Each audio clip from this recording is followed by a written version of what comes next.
What's going on, guys? So today I'm going to be doing another video, and today I'm going to be using Coniferous by Stirling. I'm also going to be using my King C Gillette. I just put a fresh shark blade in this. I'm also going to be using the Stirling synthetic. I also have the John on standby, just in case I make myself. Let me get my face wet.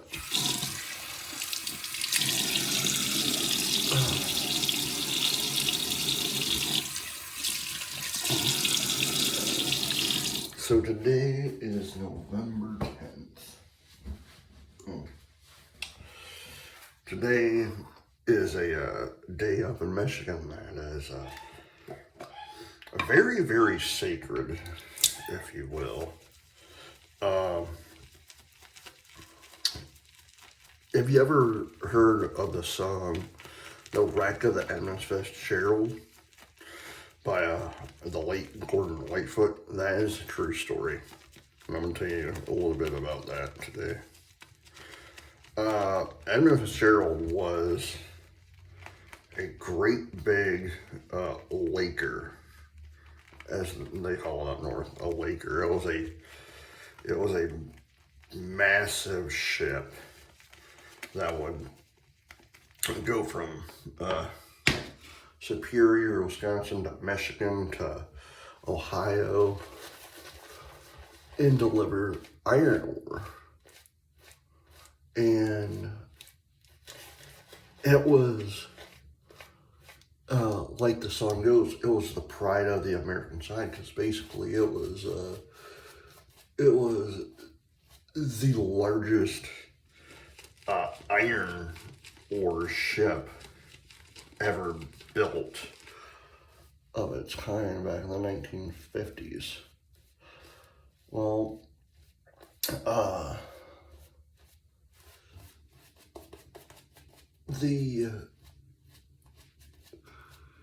the fall of 75. So around this time, 75, he was on his last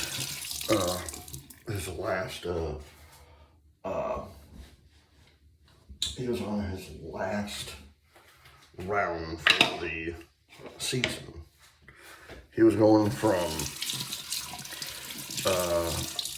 I think it was Superior, Wisconsin. I think he was going to Superior, Wisconsin. Well, what happened was they were first pass. They left Sunday, November 9th. And they were just, it was a beautiful day. Or they were going to Ohio. I can't remember if they were going to Ohio or Wisconsin. But it was a beautiful day. Blue skies. Unseasonable weather. It was like 70, like it was in the 70s on November 9th, 1975. Well, that night they're in the waters, and they were just going along, you know, and the winds changed, the weather changed. It went from being nice and sunny to like it being down here, like being in a hurricane, because literally they were like in a hurricane west wind. Like everything was going wrong for the Edmund Fitzgerald. But there was another boat that was following him, the SS Arthur M. Anderson, who was captained by Bernie Cooper, and he kept in contact with the Edmund Fitzgerald and his captain, a guy named McSweeney. His last name was McSweeney. Well, what happened was they came not ashore, but they came like close to the shoreline, and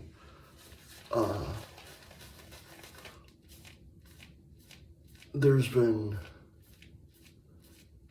because I've been watching a lot of documentaries about the Edmund Fitzgerald, because I lived in Michigan. You know, I lived in it. I've read stories about it. My cabin is literally like maybe an hour and a half, 2 hours away from where all this took place. So, of course, I'm interested in it. So, and of course, the song by Gordon Lightfoot. But, so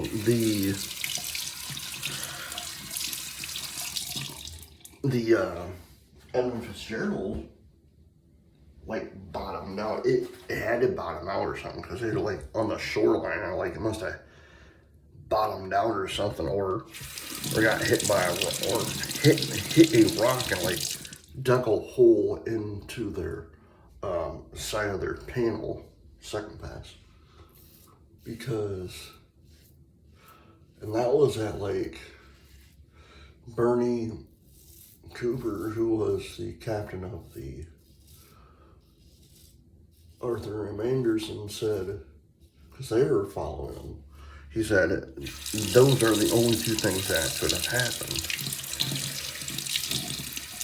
He probably bottomed out, or he hit the rocks near the shoreline, because you couldn't see a thing that night. And what really sucked about it was they were trying to get to Whitefish Bay, or Whitefish Point, I mean. It was either Whitefish Point, Whitefish Bay, one of the two. Anyway, well, their lights for boats, that went out because of the wind. So McSorley and his crew were literally in the snowstorm, rainstorm, monsoon, blind, you know, and there was nothing they could do. It was like they were in contact with Captain Cooper,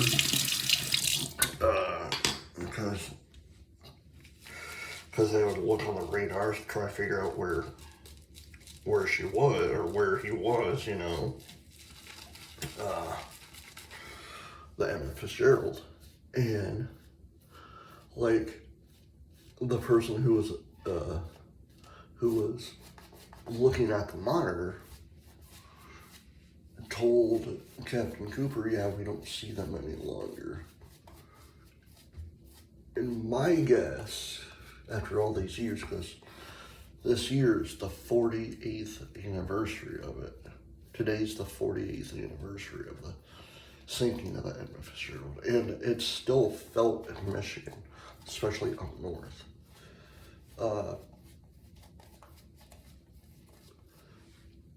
My guess is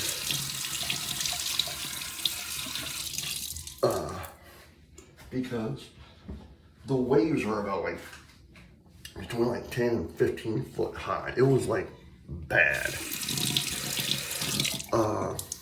Third pass.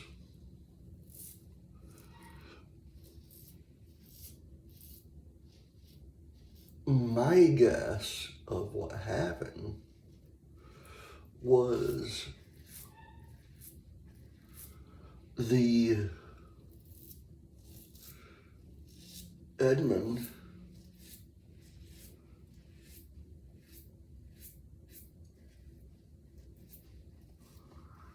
got swallowed up. That's my guess. It got swallowed up in Lake Superior in Michigan. And there's a saying in the song, The Wreck of the Edmund Fitzgerald. And that saying is, Superior never gives up her dead. And that's the honest to God truth. Because there are more shipwrecks in Lake Superior. I was reading yesterday or 2 days ago that there are roughly around like 545 ships that are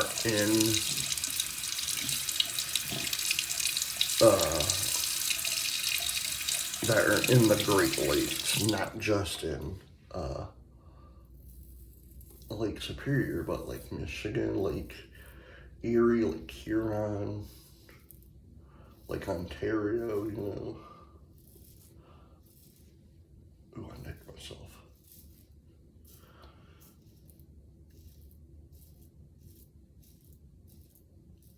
But, like, with that, like, came because of what happened with what happened to the Edmund Fitzgerald, came Gordon Lightfoot's #1 song, The Wreck of the Edmund Fitzgerald. And if you've heard of it, there are some parts of that song that are untrue. There are some parts on the song that are true. The one that's untrue, and I still don't understand why he put this in there. Okay. There's a part on the song, The Wreck of the Edmund Fitzgerald. And I get, because I was watching a guy yesterday on YouTube that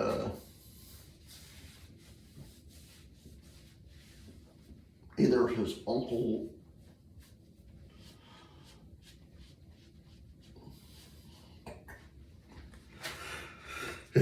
went down with the Edmund Fitzgerald, but I guess he was good friends with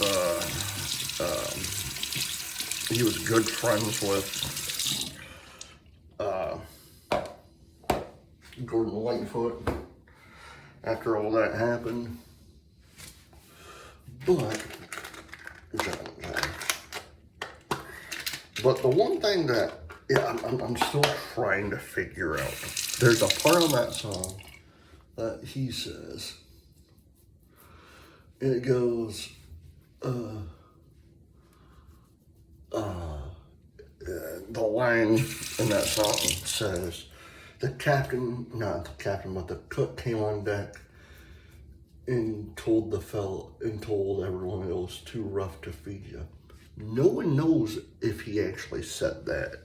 So I'm still trying to figure out why he would put that in the song. Like, he might have would have said that, but here's the thing. That wreck of the Edmund Fitzgerald in 1975, November 10th,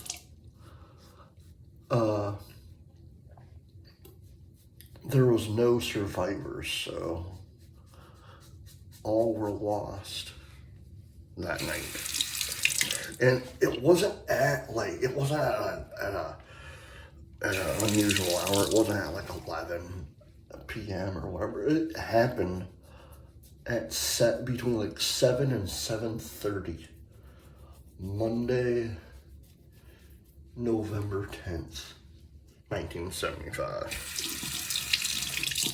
It still, I don't want to say it bothers me, but it's just one of those mysteries. Like I said, since I lived in Michigan for roughly all my life, you know. It was one of those deals that even I'm thinking to myself, I'm like, if they could have made it, but I don't think they could have because of how bad it was, although the Arthur M. Anderson made it, but with everything that went wrong with the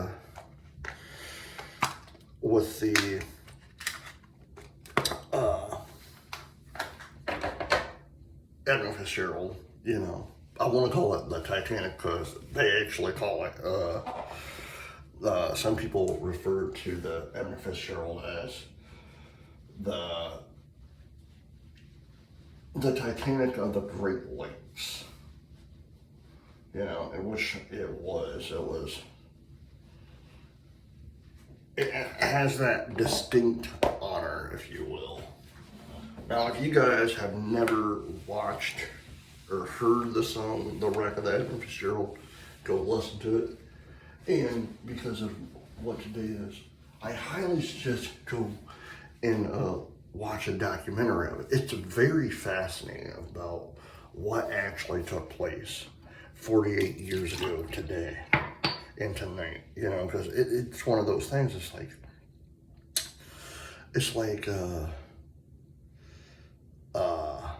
sad, but it's also a true story. It's not just a song that was, oh, let me just write a song and call it The Wreck of the Stirling because I want to make money. No, it was based on a true event that happened on this day, November 10th, 1975. All right, guys, I hope you enjoyed this video. Please hit the like button, subscribe button, leave comments down below, and as always, happy shaving. Bye.